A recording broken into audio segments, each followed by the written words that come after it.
রাখি। আজকে একটু কাটোয়া ডাঁটার চচ্চড়ি করব মাছের মাথা দিয়ে, সেটাই আপনাদের সাথে শেয়ার করছি। এই যে ডাঁটাগুলোকে কেটে ধুয়ে পরিষ্কার করে রেখেছি, আমরা কাল রাত্রে কেটে রেখেছিলাম।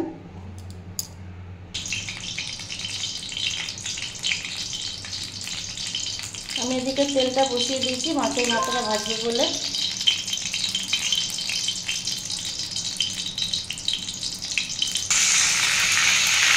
দেখুন বন্ধুরা, আমি মাছের মাথাটা দিয়ে দিয়েছি। মাছের মাথাটা ভালো করে ভেজে নেব।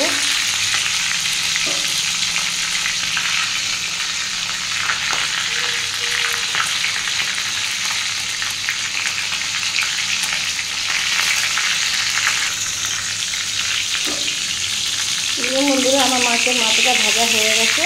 আমি এবারে মাথাটা তুলে নেব।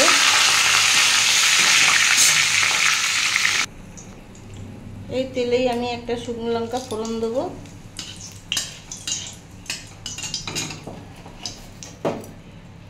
আর একটু 5 ফোড়ন দেবো।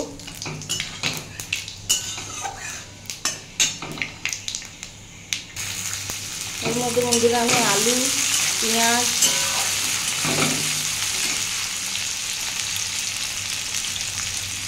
টমেটো দিয়ে দিলাম।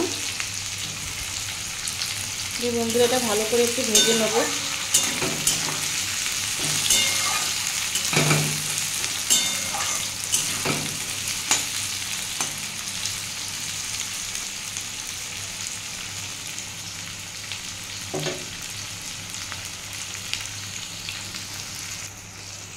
দেখুন বন্ধুরা, আমার আলু পেঁয়াজটা অনেকটাই ভাজা হয়ে গেছে। আমি এবার কুমড়োগুলো দিয়ে দেবো।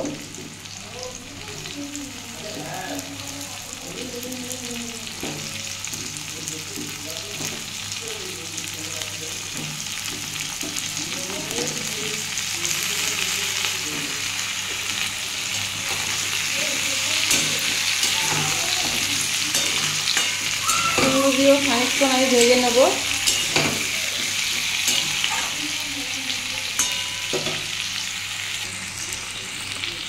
আলু কুমড়োটা আমার ভাজা হয়ে গেছে। আমি মাছের মাথাটা এবার দিয়ে দেবো। মাছের মাথাটা দিয়ে একটু ভেঙে যেতে হবে।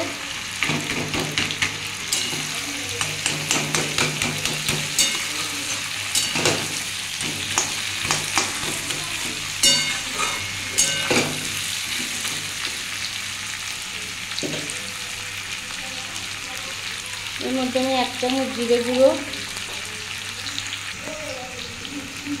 1 চামচের একটু কম লঙ্কার গুঁড়ো, পরিমাণ মতো হলুদ,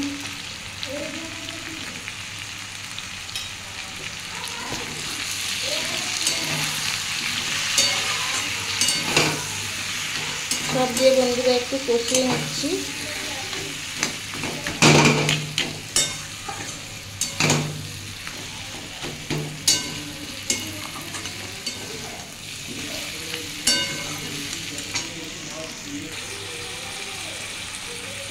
আমি সামান্য একটু চিনি দিয়ে দিলাম।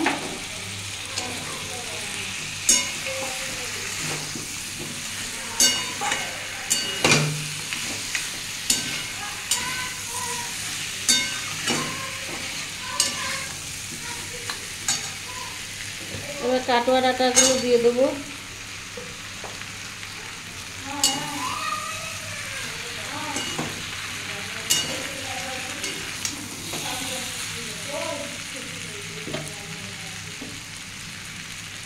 বেগুনটাও দিয়ে দেবো। বেগুনটা বন্ধুরা আমি খোলা ছাড়িয়ে দিয়েছি, আপনারা খোলা ছাড়াতে দিতে পারেন। আমাদের খোলাটা কেউ খায় না বলে খোলা ছাড়িয়ে দিয়েছি।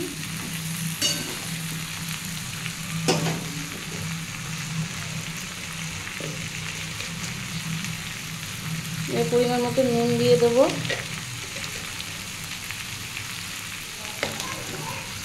দিয়ে বন্ধুরা একটু ভালো করে আমি কষে নেব।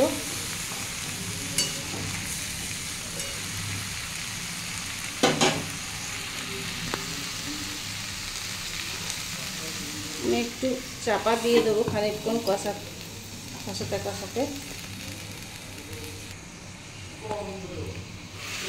দেখুন বন্ধুরা, আমি কিছুক্ষণ পরে ফিরে আসলাম। এটা আমার কষানো হয়ে গেছে।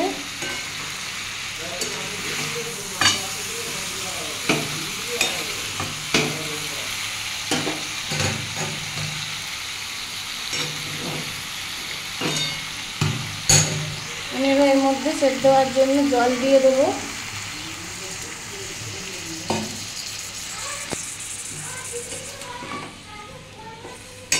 আমি বেশি জল দিইনি, কারণ এটা শুকনো শুকনোই হবে, অল্প জল দিয়েছি। এবার আমি আবার চাপা দিয়ে দেবো 10 মিনিট পরে। 10 মিনিট পরে ফিরে আসছি। দেখুন বন্ধুরা, আমার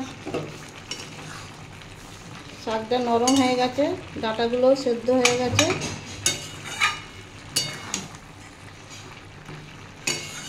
কিন্তু জলটা পুরো শুকাতে হবে।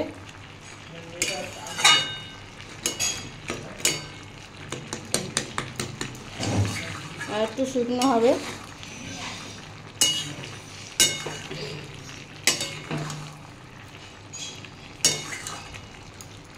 সেদ্ধ হয়ে গেছে, কিন্তু এখনো জল আছে, পুরোটা শুকিয়ে নেব।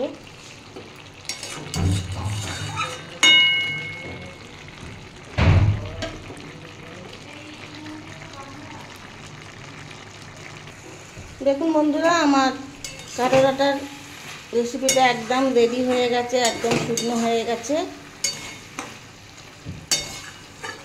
আমি এবার বাটিতে সার্ভ করে দেবো। দেখুন বন্ধুরা, আমার মাছের মাথা দিয়ে কাটো ডাঁটা রেসিপিটা রেডি হয়ে গেছে। কোনো নতুন বন্ধুর যদি রেসিপিটা ভালো লেগে থাকে, তাহলে আমার চ্যানেলটা সাবস্ক্রাইব করে পাশে থাকবেন। আর পুরনো বন্ধুরা যেনারা আমার ভিডিওটা অনেক ধৈর্য ধরে দেখেন, তাদের অনেক অনেক ভালোবাসা জানাই। নতুন পুরনো সবাইকে অনেক অনেক ভালোবাসা জানিয়ে আমি আমার কাটো ডাঁটার রেসিপির ভিডিওটা এখানেই শেষ করলাম। দেখা হবে পরে একটা এপিসোডে। ভালো থাকবেন, সুস্থ থাকবেন। Tata, by.